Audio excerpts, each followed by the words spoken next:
Hello friends, कैसे हैं आप लोग। सबको मेरा जय भीम। नमो बुद्धाय। भगवान बुद्ध का जीवन परिचय।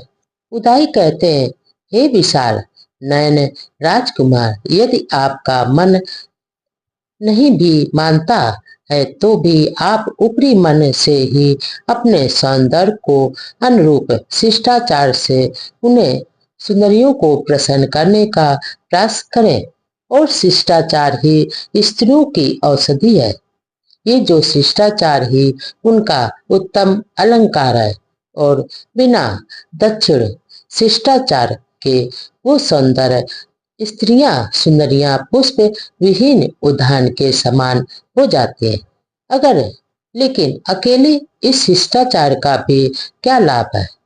उसके साथ हृदय की भी तो भावना भी मेल होना चाहिए। किंतु इतनी कठिनाई से हस्तगत हो जाने सकने वाले संसार के काम भोग जब अब आपकी मुट्ठी में है तो निश्चय से आप उनका तिरस्कार नहीं करेंगे।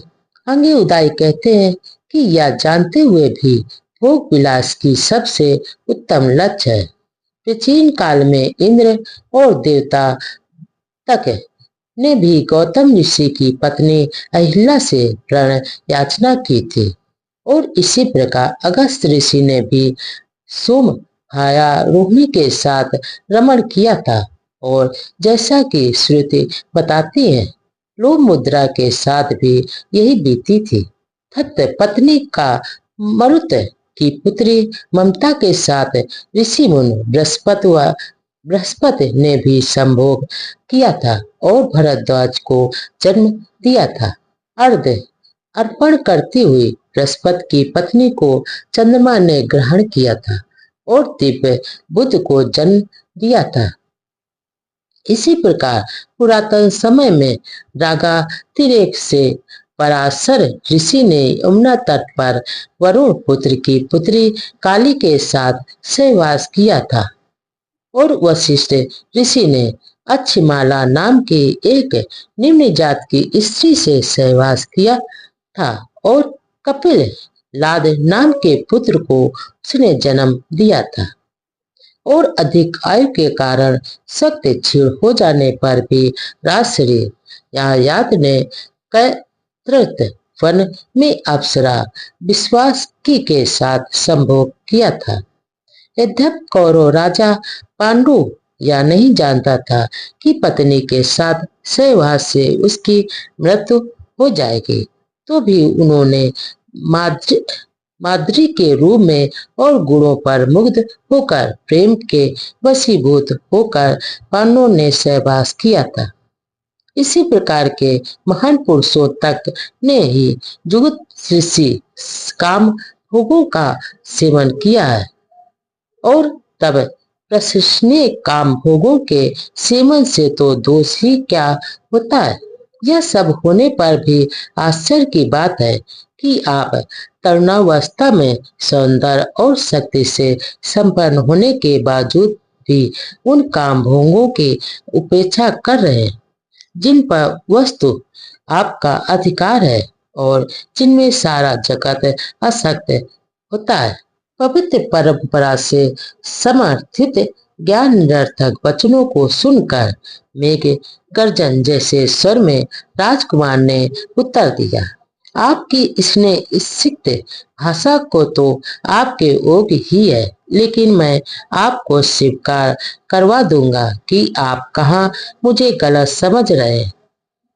क्योंकि मैं संसार में जीवन के ऐसे विषयों की अवज्ञा और उपेक्षा नहीं करता, किंतु मैं जानता हूँ कि सारा जगत इन्हीं में आसक्त है। लेकिन यह याद रखते हुए कि सारा संसार अनित्य है, मेरा मन उनमें रमण नहीं करता है और उनमें कोई सुख मैं नहीं पा सकता हूँ। यदि यह स्त्री सौंदर्य स्थायी भी रहे तो भी यह किसी बुद्धिमान आदमी के योग नहीं है, क्योंकि उसका मन विषयों में रमण करे और इच्छाओं की मौज मस्ती में आनंद मनाए। और जो आप यह कहते हैं कि वे बड़े बड़े महापुरुष भी इन विषयों के वशीभूत होकर शिकार हो गए, तो उनका अनुसरण करना ठीक नहीं है, क्योंकि अंत में वे भी विनाश को ही प्राप्त हुए थे। जहाँ क्षय है, संसारिक वस्तुओं से लगाव है, जहाँ असम है, जहाँ विशाल शक्ति है, वहाँ वास्तविक महानता नहीं होती है। और जब आप कहते हैं कि स्त्रियों के साथ छल कपट का व्यवहार करना चाहिए, तो वो ऊपरी मन से ही स्त्रियों से स्नेह करना चाहिए, तो मैं समझता हूँ कि छल कपट करना ठीक नहीं होता है, चाहे शिष्टाचार के साथ ही क्यों ना किया जाए। ये तो वहाँ यथा का नहीं है, तो स्त्रियों की इच्छा के अनुसार कार्य करने से मुझे खुशी नहीं होती है, क्योंकि यदि पुरुष के मन में और स्वभाव में एक रूपता नहीं होती है, तो भी मैं कहता हूँ कि ऐसे अनुवर्तन पर भी धिक्कार होना चाहिए। मुझे धिक्कार है जहाँ राग चित वासना के अधीन है, जहाँ मिथ्यात्व में विश्वास है, जहाँ असीम आसक्ति होती है, और जहाँ विषयों के सदुपस्था का अर्थात दर्शन नहीं होता है, तो ऐसी बचना में भी क्या रखा है।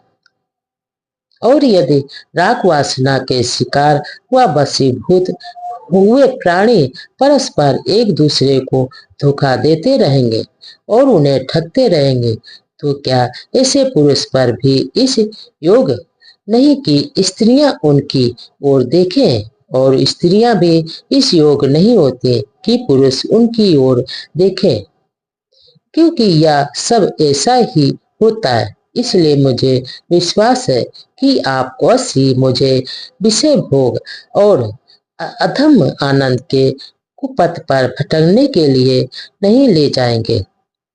राजकुमार ने सुनिश्चित ढंग से संकल्प ने उदय को निरुत्तर उत्तर दिया। उसने राजा को सारा वृत्तांत जाकर सुना दिया। जब सुद्धोधन को यह मालूम हुआ कि उसके पुत्र राजकुमार का चित्त किसी प्रकार सांसारिक विषयों से सर्वथा विमुख हो गया है, तो उन्हें सारी रात नींद नहीं आई। वह उसी प्रकार की चिंता में डूब गए और पीड़ित हो गए, जैसे किसी हाथी की छाती में भींग कर हृदय में तीर लगा दिया गया। और अपने मंत्रियों के साथ सुद्धोधन ने असामान होकर बहुत सा समय और विचार करने में लगाया कि वे किस प्रकार से सिद्धार्थ गौतम को संसार के विषयों की ओर अभिमुख कर सके और उस जीवन से विमुख कर सके जिसकी ओर अग्रसर होने पर उसकी पूरी संभावना थी। राजकुमार को कैसे उस ओर लगाया जाए, लेकिन उन उपायों के अतिरिक्त जिनमें वे असफल रहे, उन्हें कोई दूसरा उपाय नहीं सूझ रहा था। जिनकी पुष्प मालाएं और अलंकार व्रत सिद्ध हो चुके थे, जिनके हाव भाव और आकर्षण कौशल निष्पक्ष योजना सिद्ध हो चुके थे, जिनके हृदय में निगूढ़ प्रेम था, सिद्धार्थ ने ऐसी रूपवान स्त्रियों के अनंतपुर को भंग कर दिया था और उन्हें विदा होना पड़ा था।